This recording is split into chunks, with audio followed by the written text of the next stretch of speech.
امروز 28 ایون سال 2024 شهر دوشنبه قرار داریم. حول ایمان و این انگوری نوعی تالدون رنگ گرفته شده است. این انگور رنگ گرفته شده است. خیلی 20 روز پس پخته می رسد.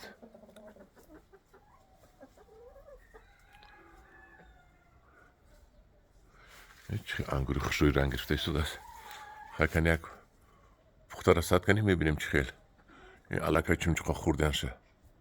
دید؟ علاقه چمچقا خوردن در آمدیان.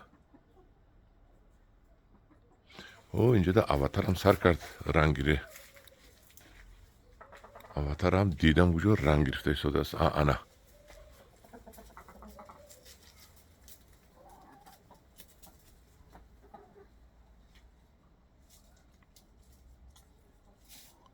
اینش انگوری اواتر رنگ گرفته شده است. خیلی پازد با شما معلومات میدیم. اینش کشمش استلیتیه. خیلی رزق نصیب باشد پخته میرسد.